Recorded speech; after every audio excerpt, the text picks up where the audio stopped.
Ok, boa noite, pessoal. Vamos começar mais uma aula sobre o tema redenção, Mashiach. Semana passada a gente falou sobre datas prováveis sobre a vinda do Mashiach. E a gente vai continuar falando um pouquinho sobre profecia. Nós precisamos entender primeiro o que é um profeta, para a gente poder continuar, enfim, e entender um pouquinho melhor. Então vamos lá. Começando primeiramente com o Rambam, o Maimônides, ele escreve no início do livro dele, Yad HaZaká, nas leis que são as bases da Torá, ele escreve algumas regras, algumas pré-condições para que uma pessoa possa ser considerada um profeta. Então, quem que é um profeta? Então, se sai por aí, tem muita gente que pensa que é profeta também, que Deus falou com ele. Não é bem assim. Talvez outra coisa falou com ele. Enfim, a subconsciência. Mas hoje a gente vai ver, para a pessoa ser um profeta, não é coisa pequena. Então, vamos ver aqui. Capítulo 7, lei 1. Eu vou ler as leis, eu vou traduzir e a gente vai comentar. Ok? Do Maimônides. Misodei Adat, Leidá, Shakel, Menabet, Bnei Adam. É uma das bases da fé judaica você saber que Deus ele concede a profecia aos seres humanos. Ou seja, quando o Maimônides ele escreve 13 princípios básicos da fé judaica. Para você ser um bom judeu e acreditar na religião judaica, você tem que acreditar pelo menos nesses 13 princípios. E um desses princípios é saber que Deus ele concede profecia às pessoas. O que é profecia? Deus ele se conecta com essa pessoa e revela para ele coisas futuras, a gente vai ver. Agora, quais são as condições para a pessoa ser um profeta?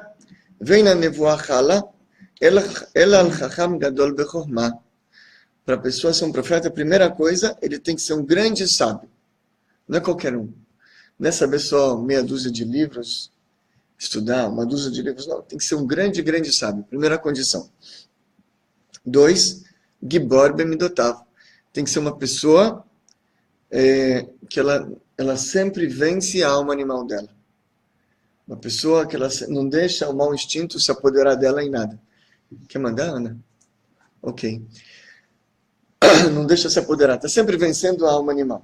No mínimo, Benoni, assim. No mínimo. Pelo menos um Benoni para cima. Então, se a pessoa, por exemplo, de vez em quando, ela tem algum problema com a alma animal dela, ela fica com raiva, sente desejos impróprios, ou gula, ou preguiça. Então, isso já não pode ser um profeta. Certo? Já está fora da... Já está como chama? Desabilitado. Se alguma vez ele teve ciúme, sei lá, ganância, já não é um profeta.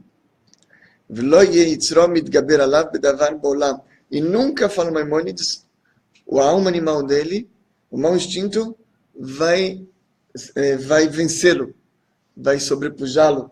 Não existe isso. Um profeta, nunca. A pessoa que ele quer ser um candidato à profecia, nunca na vida dele pode ter tido problema com a alma animal dele. Mas sim, com a sua cabeça, com a sua inteligência, ele consegue controlar sempre a alma animal dele. 2, não só que ele tem muito conhecimento, viu? Ele também é um homem com muita sabedoria.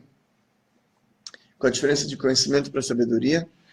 Desculpa, ele fala antes Chormá, depois ele fala De'ar Rechavá. Não só que ele é sábio, mas ele é inteligente. Qual a diferença? Sábio é uma pessoa que ela entende coisas novas. Ela descobre coisas novas, ela tem ideias. Inteligente é aquela pessoa que ele consegue chegar a conclusões comparando coisas com outras coisas. Enfim, é uma pessoa muito especial, tanto no plano intelectual, tanto no plano sentimental.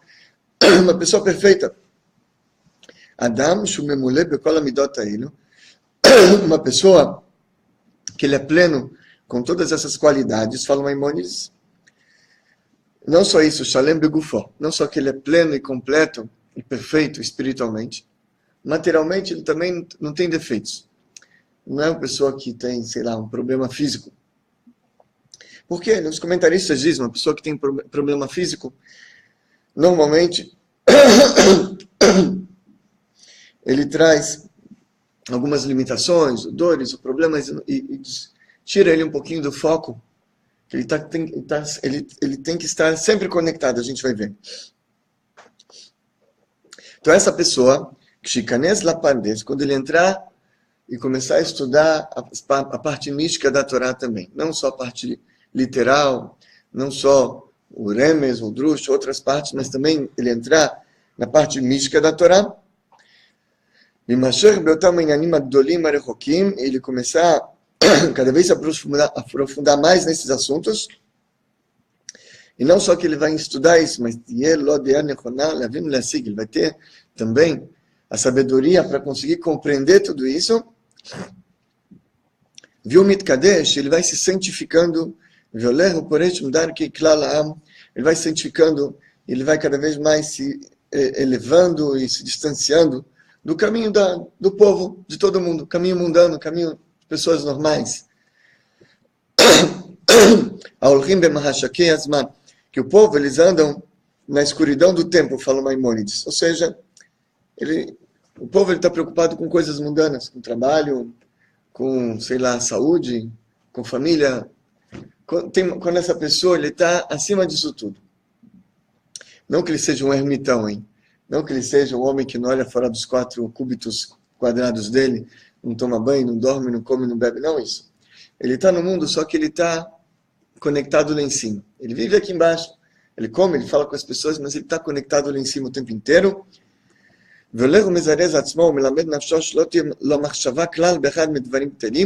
E ele nunca pensa coisas, não tem pensamentos fúteis. Não pensa em dinheiro, não pensa em futebol, não pensa em trabalho. Ele está conectado o tempo inteiro. Você me lembra uma história, uma vez, uma pessoa escreveu uma carta e mandou um livro para o Rebbe. Um livro que ele escreveu, que era um livro de uma teoria para ganhar muito, muito dinheiro. Uma teoria assim, plano para ganhar muito dinheiro, ele mandou para o Rebbe. O Rebbe respondeu para ele e falou: li o seu livro inteiro, apesar de que não é um assunto que muito me interessa, mas eu aprendi dele alguma coisa para servir a Deus, assim falou o Rebbe.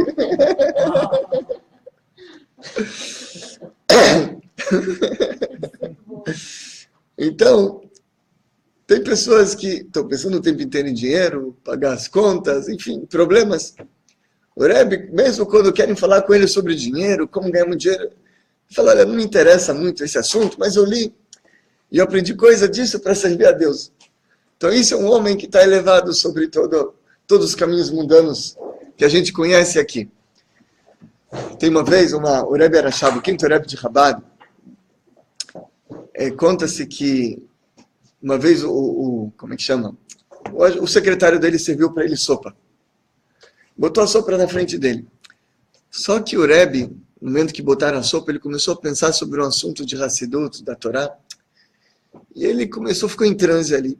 Depois de 2 horas, passa o secretário falando: Rebbe, se você botar a colher lá no fundo do prato, lá tem macarrão.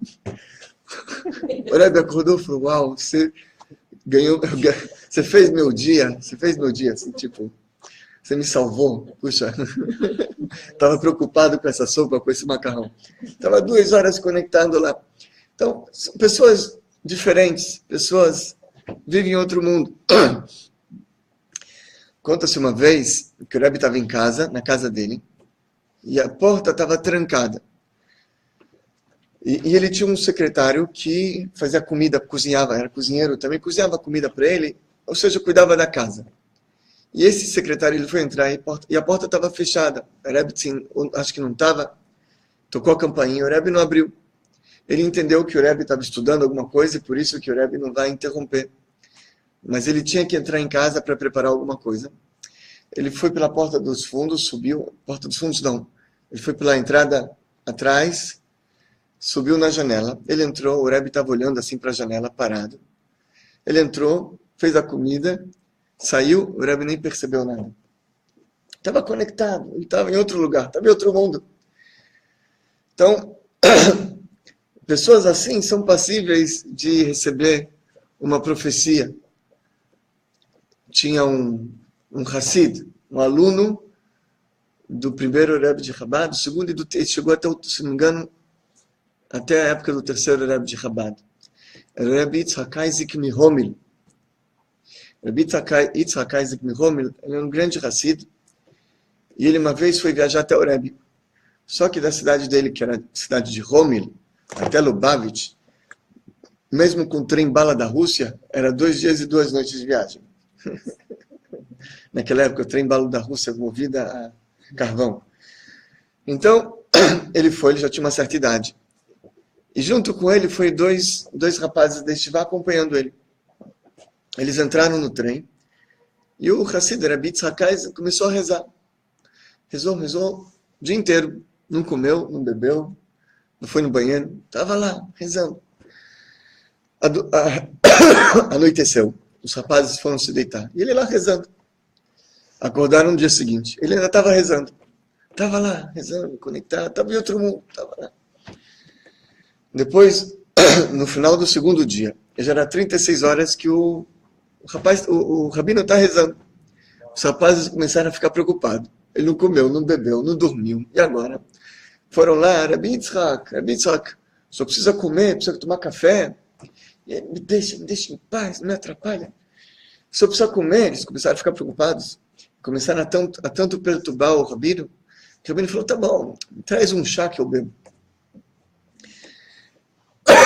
O trem parou na primeira estação, eles saíram, conseguiram fazer um chá, trouxeram para o rabino. O rabino botou o chá na frente dele assim, começou a olhar para o chá, e o chá olhava para o rabino, ele para o chá, e o chá olhava para o rabino. Meia hora, os dois se olhando, depois de meia hora o rabino botou o chá de lado e continuou rezando. Então, a gente está falando aqui de pessoas muito especiais, que elas não estão conectadas com esse mundo. Aliás, não que elas não vivem nesse mundo e não estão fazendo as coisas que a gente faz. Você pega o Rebbe ele dava conselhos sobre todos os assuntos mundanos para todas as pessoas, mas ele estava conectado lá em cima. Cabeça no céu, os pés na terra. Então, uma pessoa dessa, ela é um candidato a ser um profeta. Então, ele fala, ela dá top no yatamid lemala. A mente dele está constantemente conectada lá em cima. Kshurah tahat akise, está ligada com o trono celestial. Lavin beotanat surot akdushot ateorot. Ele está cada vez mais compreendendo e procurando entender cada vez mais sobre todas as sefirot, todos os anjos, os mundos espirituais. Está cada vez mais estudando isso o tempo inteiro.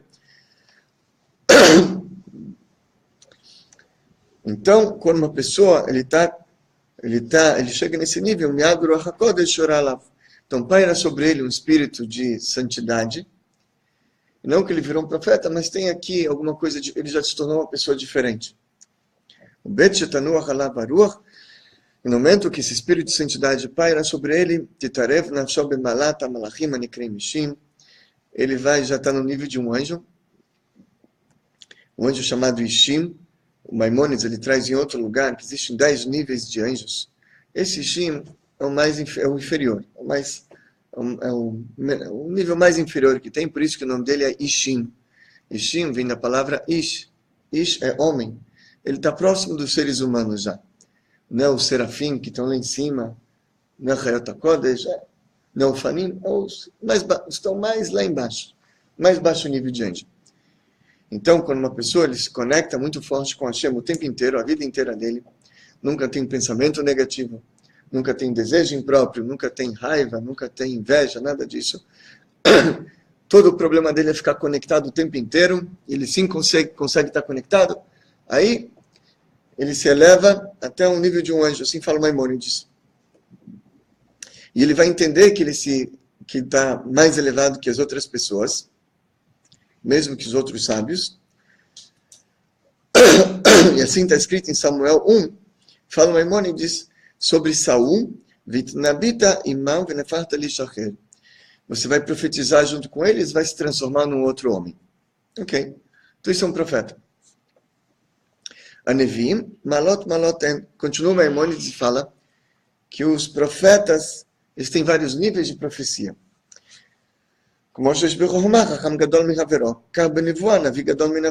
Assim como existe sábios maiores que outros, sábios dos sábios, sábio do sábio, assim também tem profeta mais elevado que outro profeta. A gente sabe, tinha alguns profetas que eles viram a carruagem. Ezequiel, Isaías, Jeremias. Só que um deles viu no mundo de Asiá espiritual. O outro viu a mesma carruagem, mas no mundo de Yetzirá espiritual. E outro viu no mundo de Briá espiritual. O maior de todos os profetas foi quem? Moisés, Moshe. Ele conseguiu atingir o nível de Atzilut, como era revestido em Briá. Por isso que ele era diferente dos outros. Os outros, eles não conseguiam profetizar toda hora. Moshe estava conectado o tempo inteiro. Mas ele viu o carruagem? Não está escrito que ele viu, mas ele chegou a níveis mais elevados ainda, né? Ele foi o único que chegou em Atzilut. Mesmo assim, não Atzilut. Atzilut como já estava revestido em Briá. Mas os outros, o máximo que chegaram foram em Briá. Por isso que está escrito que Moisés é o maior profeta de todos. Que, como Moisés, como está escrito, enfim, que não vai ter um profeta igual a Moisés. Assim está escrito. Maimônides, ele traz em outro lugar que o Mashiach, ele vai ser um grande profeta próximo a Moisés. Próximo a Moisés. E o Rebbe, ele traz em um determinado local um midrash chamado Yalkut Shimoni, que ele fala o seguinte: o que é próximo? Próximo, se você citar aqui o profeta, se ele chegou aqui, ele está próximo, correto? Agora, se ele chegou aqui, também está próximo, né? Então, Yalkut Shimoni fala que Mashiach ainda vai ser maior que Moisés em profecia. Isso que está escrito, que não teve como Moisés, é no assunto de ver Deus face a face, assim explicou o Rebbe.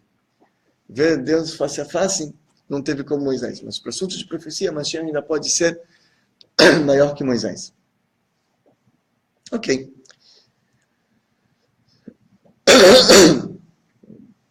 Ele continua, Maimônides vekulam, en roim marei nevoa ela bachalom berizayon laila. Todos os profetas, quando eles recebem a profecia, tipo, eles estão dormindo, é como se fosse um sonho, acordado e não acordado, de noite. É uma visão. Ou às vezes de dia, mas depois que eles adormecem, ou cochilam, ou ficam cansados. Como está escrito em Deuteronômio 12, Bamare lavet vadá, bachalom adaber ba. Com a visão, eu vou me mostrar a ele, ao profeta. Bachalom, no sonho, adaber ba, eu vou conversar com ele. Ele traz, e quando eles têm a profecia, os profetas, então os órgãos deles tremem, e a força do corpo fica fraca. E,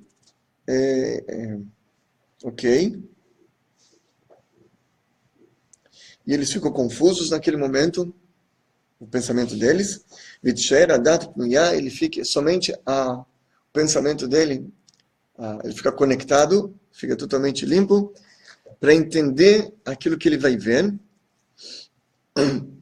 Como está escrito sobre Abraham,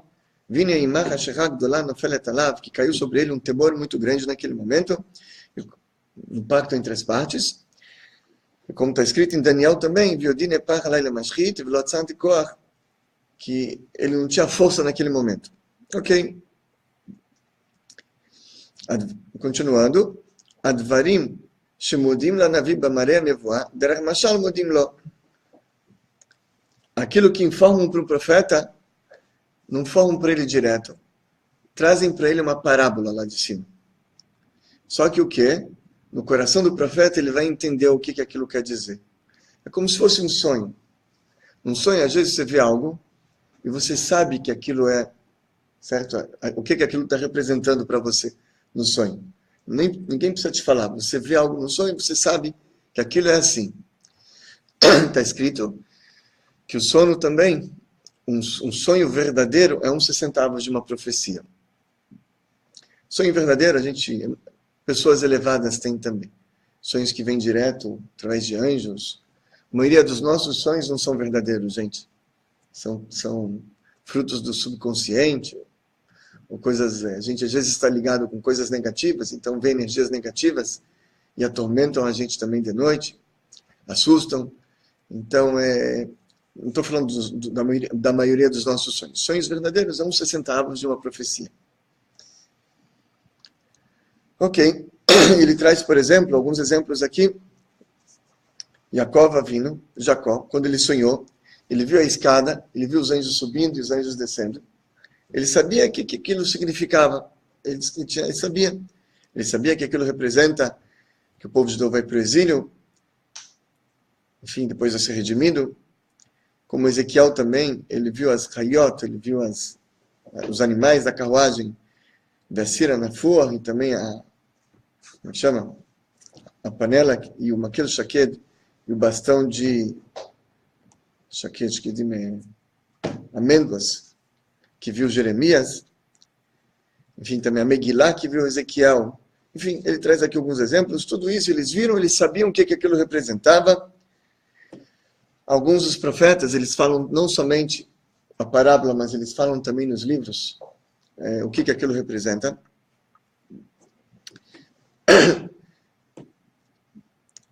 Ok. Ele traz que esses profetas, eles não profetizam na hora que eles querem. Não. Eles, quando eles estão alegres, e eles estão sozinhos, eles estão ligados lá em cima, conectados, aí pode ser que Deus paira sobre ele alguma profecia, no momento que ele está conectado. Mas nunca através de preguiça e através de tristeza. Se tem algum profeta que está triste, ou que está preguiçoso, não tem profecia, só através de alegria.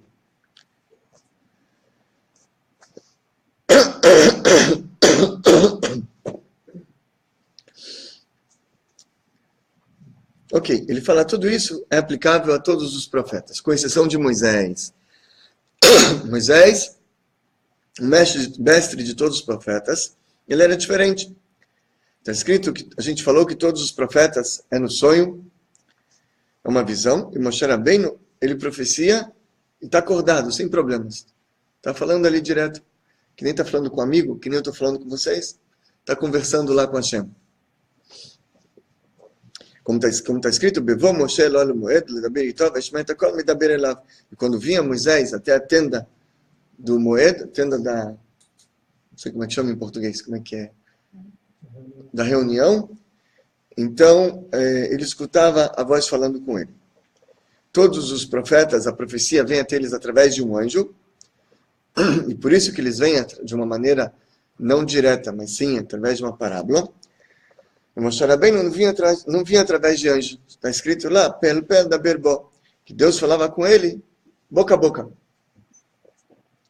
E como está escrito, Vediber Hashem el Moshe, panim el panim, e falou Hashem com Moshe face a face. E está escrito, Tumunat Hashem Yabit, que Moisés viu a face de Hashem.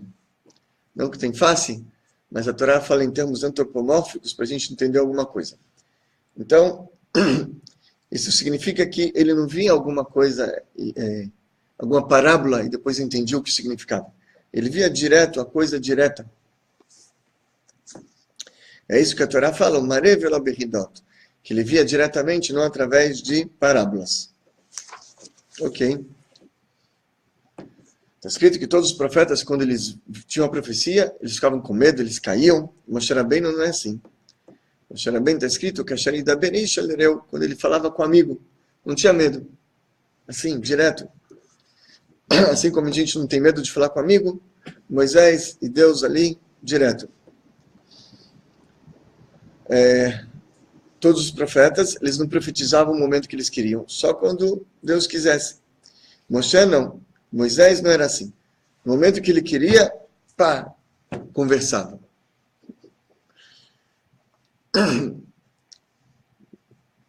E Moshe, ele não precisava então se conectar para falar com Deus, receber a profecia, por quê? Porque ele estava conectado o tempo inteiro, como Malachi Asheret, como os anjos serviçais lá em cima. Ele estava direto, conectado. Então, por isso que ele também tinha profecia o tempo inteiro. Como ele falou para o povo,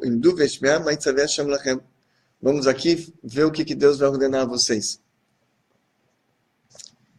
Então, por isso, que depois que Deus entregou a Torá para Moisés, e Deus falou para o povo inteiro 3 dias saírem das suas tendas para não se impurificar, Depois que Deus entregou a Torá, Deus vira para Moisés e fala, Lechem or lahem, shuv lachem lo aleichem, vai e fale para o povo para voltar para as tendas, e você fica aqui comigo. Deus falou para Moisés, você não volta para a tenda. Ele acabou se divorciando mesmo. Moisés não voltou para a tenda, ficou lá com Hashem o tempo inteiro, conectado. Todos os profetas, quando a presença divina, quando a profecia se separa deles, eles voltam então para suas tendas e para as coisas mundanas e voltam para suas esposas também. E Moshe Rabbeinu não. Moshe, ele não voltou para a esposa, ele ficou conectado lá em cima o tempo inteiro, virou um homem espiritual. Ele ficou 40 dias, 40 noites na montanha, lá em cima era um deserto, não tinha comida. O que ele comeu lá em cima? Está escrito nos Salmos, que o pão dos poderosos comeu o homem. Quem são os poderosos? São os anjos. Comeu o homem. Que homem? Tem outro versículo que fala, Moisés, o homem mais humilde da face da terra. Então esse homem, que é o mais humilde, comeu o pão dos poderosos, que é os anjos. O que é pão de poderosos? Eu não sei, mas com certeza não é farinha com água, coisa assim do nosso mundo. É amém, é Shema Israel, alguma coisa assim, que os anjos devem comer. Então ele comeu o Shema Israel, comeu Ashrei Jei Beiterra, comeu as rezas judaicas, amém. Comia só a bênção. Baruch atah Hashem Elokeinu melech haolam hamotzi lahem me'aretz. Comia a bênção, pão não precisa. Uma coisa assim. Era o alimento dele.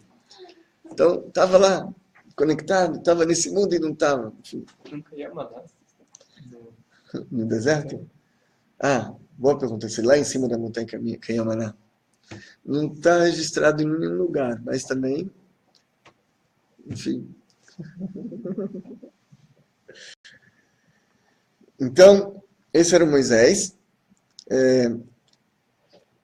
Velo nistaleg me'alav ot le'olam, v'kara no'al panav v'kadesh kamlachim. Por isso que a face dele iluminava, quando ele desceu do monte, a face dele estava como se fosse um holofote, tanta luz que ele recebeu lá em cima, que aquilo se expressava até materialmente, até o ponto que o povo ficou com medo de Moisés, dessa luz. Então vai tendo Bepanav, mas está escrito que ele colocou na face dele uma máscara, alguma coisa, sei lá, uma maquiagem, colocou uma máscara, está escrito, para poder se comunicar com o povo, senão o povo tinha medo. E quando ele ia falar com Hashem, ele tirava a máscara, mas a essência dele era que ele estava iluminado o tempo inteiro. Ok.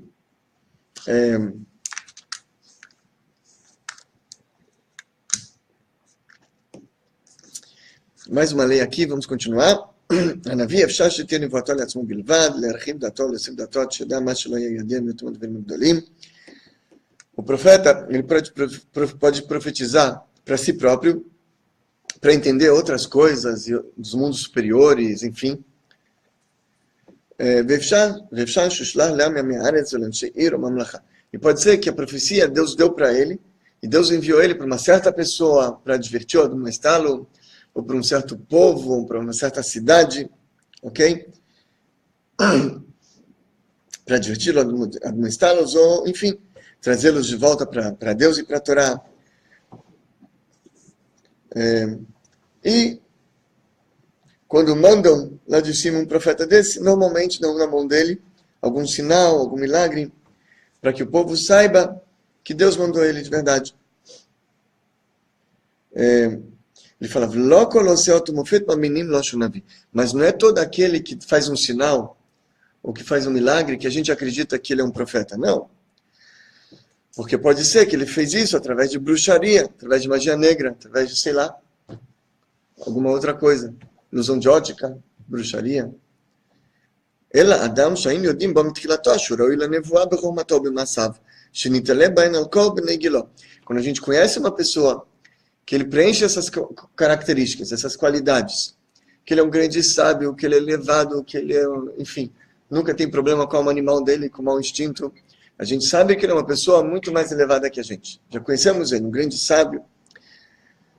E quando essa pessoa ele dá um sinal, e aquilo acontece, então, aí sim, é uma mitzvah escutar ele, escutar o que ele fala. Como está escrito na Torá, Elav Tishmau, você vai escutar ele. Mas pode acontecer que ele faz um sinal, ou faz algum milagre, e ele não é um profeta. Como ele traz aqui o Maimônides, que fez através de bruxarias ou etc. Mas quando é uma pessoa muito sábia, a gente não desconfia dele.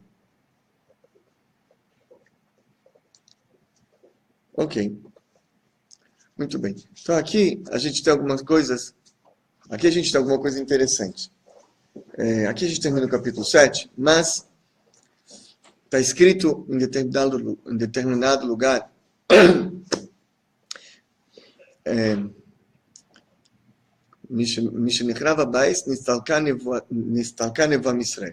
que depois da destruição do templo foi levada a profecia do povo judeu. A gente pega o Tanakh, você conta, se não me falha a memória, tem 48 profetas, contando a história do Tanakh. Não estou contando aqueles 72 do Moshe, do Moisés, que ele precisava de 70 em cima do monte, tinha mais 2 no acampamento, Eldad e Meidad. Você pega os livros depois do Tanakh, depois de Moisés, tem 48. E na prática falam que não foram 48, 48 são registrados, são os maiores. Você teve 3.000 profetas no povo judeu. 3.000. Mas depois que foi destruído o templo, Nistalka Nevoam Israel, foi saída e elevada a profecia do povo judeu. Então você falou, hoje não tem profeta? Não é bem assim. Está escrito que em determinada época a profecia vai voltar para o povo judeu sim. E a gente via como grandes sábios eram profetas, Baal Shem Tov, o primeiro Rebbe de Chabad, coisas grandes. E o Rebbe explica uma coisa, que hoje em dia não está escrito que depois que foi destruído o templo foi anulada a profecia do povo judeu.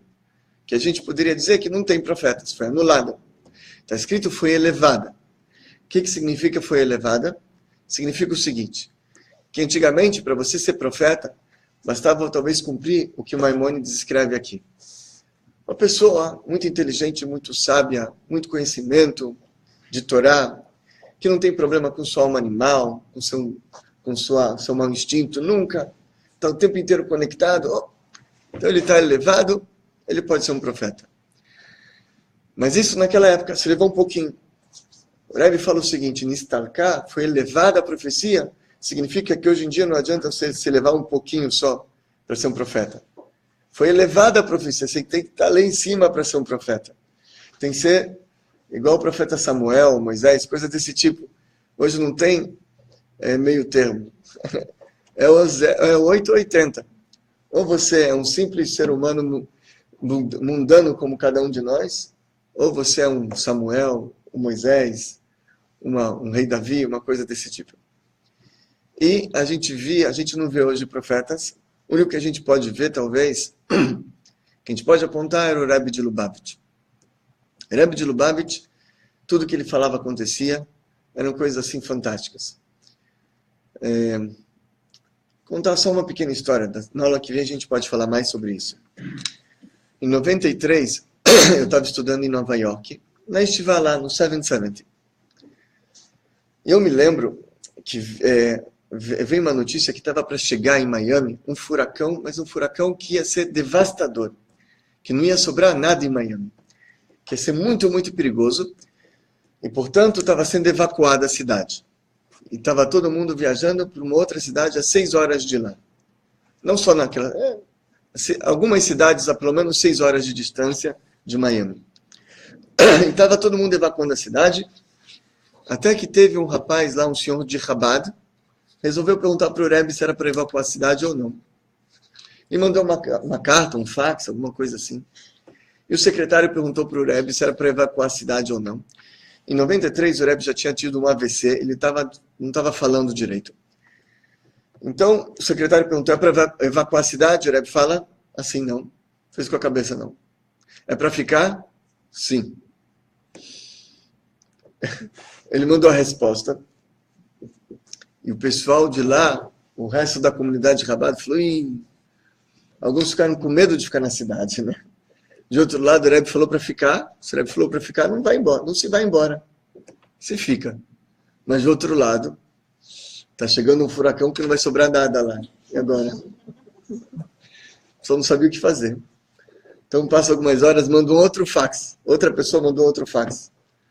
É para ficar ou para sair? Então o secretário outra vez lê na frente do Rebbe, é para ficar? É para sair? Passou já mais um dia, está faltando algumas horas, sei lá, 12 horas para o furacão chegar, ainda dá tempo de fugir. Não tinha praticamente ninguém mais na cidade, só o pessoal de Rabat e alguns outros loucos que ficaram lá. E eles estão lá. Perguntam pela última vez para o Rebbe, um outro resolveu perguntar. O Rebbe é para ficar? Sim. É para sair? Não. É para ficar. O pessoal de Rabat ficou. Na última hora, o furacão ele muda de rumo inesperadamente, sem explicação, vai para uma outra cidade da costa. Muitas pessoas de Miami tinham fugido para lá. E lá sim, foi uma coisa muito, muito forte. Destruiu muita coisa. Em Miami teve uma ventania forte. Causou alguns danos materiais, mas longe de ter perigo de vida para quem ficou lá. Então, vai falar, não, profeta. Não, profeta. Porque ele também não, ele está aqui recebendo sobre si a responsabilidade de milhares de pessoas que ficaram lá por causa dele. Foi em 91, teve a perestroika na Rússia. Depois da perestroika, surgiram rumores, aconteceu uma tentativa de retomar o poder do comunismo. Eles tentaram retomar, colocaram na Praça Vermelha escudo mísseis antiaéreos, aviões, enfim, começaram já a mexer, o exército se movimentar. E tinham moças jovens de Rabat, que elas, eu não sei se era 91 ou 90, pode ser que foi 92, não lembro exatamente o ano, mas foi por aí. Tinham moças de Rabat, jovens, que elas viajaram de Israel para os Estados Unidos, viajaram de Israel para a Rússia, para ajudar a fazer alguns acampamentos para crianças lá. E os pais dessas meninas ficaram desesperadas, ligaram para o secretário do Rebbe, pergunta para o Rebbe se a gente quer mandar elas de volta, mandar um ticket no primeiro avião para elas voltarem, ainda dá tempo, o que faz? O secretário perguntou para o Rebbe também, com a cabeça, ele fez não. Pode ficar. O secretário perguntou, é para ficar? O Rebbe falou sim. O secretário, para ter certeza que o Rebbe está entendendo, porque o Rebbe está fazendo só com a cabeça. O Rebbe então fala que não vai ter problema nenhum, ninguém vai ser prejudicado. Sim, não vai ter problema, ninguém vai ser prejudicado, não, ninguém vai ser. Vai ser uma coisa passageira e vai acabar? O Rebbe fala sim. Mandou lá para Israel, podem ficar tranquilos, ninguém precisa tirar as crianças de lá. Mas os pais que tinham meninas, os pais americanos que tinham meninas que também viajaram, foram lá no Rebbe, bateram na porta do secretário, vai perguntar para o Rebbe, outra vez, o secretário pergunta, o Rebbe falou, para ficar, não vai ter problema, passa algumas horas, tudo se dissolve e acabou. Era um grande profeta. E para ser profeta hoje em dia, não é qualquer um, não é só preencher aqui o que o irmão fala. É do tamanho de profeta Samuel, rei Davi, Jeremias, Ezequiel, enfim, Isaías, desse porte por aí. Então, enfim, essa foi uma introdução, porque na semana que vem a gente vai precisar falar um pouquinho mais sobre isso, mais a fundo para entender a nossa situação hoje em dia. Ok? Muito bem.